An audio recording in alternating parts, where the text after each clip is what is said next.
नमस्कार मित्रांनो, बरीच लोक मला विचारतात की व्हायग्रा सारख्या गोळ्यांना सबस्टिट्यूट काय आहे.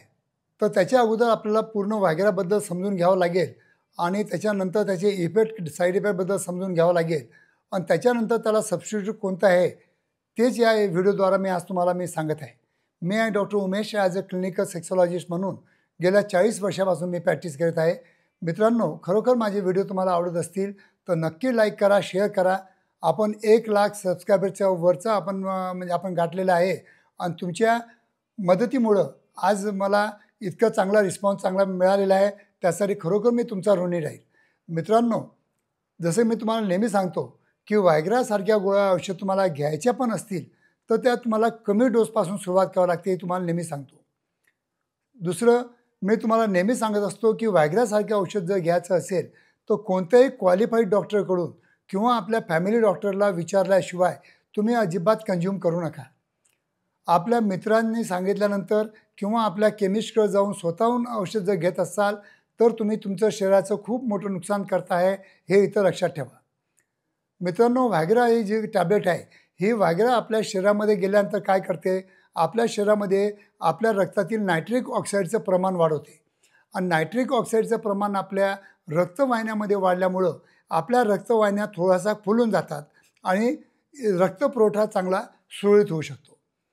तर व्हायग्रासारख्या गोळ्या काय करतात की आपल्या ज्या इंद्रियाकडच्या ज्या रक्तवाहिन्या असतात तिथं थोडासा त्यांना फुगीर बनवतात आणि तिथं रक्त साठवून ठेवण्याची कॅपॅसिटी जी असते ती वाढवण्याचा मदत करतात. तर मित्रांनो, हे झाले व्हायग्राचे इफेक्ट. खूप चांगले इफेक्ट आहेत, चांगलं औषध आहे.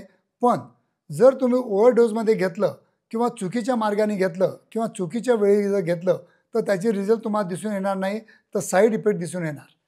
याचे साईड इफेक्ट कोणते आहेत की एक तर बॉडी एक होणं, डोकं दुखणं, ॲसिडिटी वाढणं, हार्ट अटॅकसारखं सिम्पटम्स येणं किंवा चेस्ट पेन होणं किंवा तुम्हाला जर पाईल्स असेल तर पाईल्समधून ब्लिडिंग होणं, हे खूपच कॉमन साईड इफेक्ट आहेत. केव्हा केव्हा प्रियापिझम होतं. प्रियापिझम म्हणजे तुम्ही जर 100 पाऊंडची एकदम व्हायग्रा घेऊन टाकली आणि तुमचं इंद्रिय टाईट झालं तर काही करून ते इंद्रिय लूज होणारच नाही, कारण की तिथं जाऊन ते रक्त गोठून जातं. तर हे सगळ्यात धोकादायक साईड इफेक्ट याचा असतो.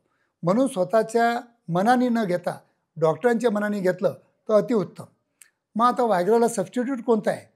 व्हायग्राला विदाऊट साईड इफेक्ट, विना दुष्परिणाम जर कोणतं सबस्टिट्यूट असेल ज्याचे साईड इफेक्ट तुमच्या शरीरावर होणार नाही, ते आहे आर्जी फ्लो, म्हणजे एल आर्जिनिन. एल आर्जिनिन पण व्हायग्रासारखंच काम करतं. नायट्रिक ऑक्साईड आपल्या रक्तामध्ये वाढवतं. त्याच्यामुळं व्हायग्राचे जे इफेक्ट असतात तेच इफेक्ट याच्यातून मिळतात. पण हे एक सप्लिमेंट आहे, हे औषध नाही आहे. याचं कोणतेही दुष्परिणाम नाही आहे. हे औषधीवर ज्यांनी संशोधन केलं त्याला नोबेल प्राईज मिळालेलं आहे आणि त्याच्यामुळेच नोबेल प्राईज मिळालेलं आहे. कारण की व्हायग्रासारख्या औषधी घेऊन ज्या लोकांना साईड इफेक्ट झाले ते भयंकर साईड इफेक्ट झालेले आहेत. तर त्याला सबस्टिट्यूट म्हणून आज माझ्या क्लिनिकमध्ये तुम्ही जेव्हा येता तर मी प्रत्येकाला एल आर्जिनिन सॅचे देतो. सिंपल आहे घ्यायला. रोजचं एक सॅचे तुम्हाला जस्ट कट करायचं आहे. 1 ग्लास पाण्यामध्ये काढून रोज तुम्हाला सकाळी सकाळी 9 वाजता की उपाशीपोटी पण घेऊ शकता आणि नाश्त्यानंतर पण घेऊ शकता. पण रोज एक जे सॅचे आहे ते तुम्हाला घेणं अत्यंत गरजेचं असतं आणि ते पण 6 महिन्यापर्यंत घेणं गरजेचं असतं. सिंपल आहे. जर तुम्हाला लैंगिक समस्या असो नसो, इरेक्टाईल डिस्फंक्शन असो या नसो, याचे दुसरे पण परिणाम आपल्या शरीरावर खूप चांगले आहेत. जसं आपलं माइंड स्ट्रॉंग करतं, डायजेस्टिव्ह गट आपलं चांगलं करतं, पॅनक्रियाजचं वर्किंग चांगलं करतं, लिव्हरला स्ट्रॉंग करतं, त्याचप्रमाणे आपल्या हार्टला मजबूत करतं, BP डाऊन करायला म्हणजे नॉर्मल ठेवायला मदत करतं. म्हणून हे जे एल आर्जिनिन आहे हे तुम्ही डेली कंझ्युम केलं तरी कोणते दुष्परिणाम दिसून येणार नाहीत. म्हणून व्हायग्राला जर चांगलं सबस्टिट्यूट असेल तर फक्त एल आर्जिनिन हे सबस्टिट्यूट आहे, हे इथं लक्षात ठेवा. धन्यवाद मित्रांनो.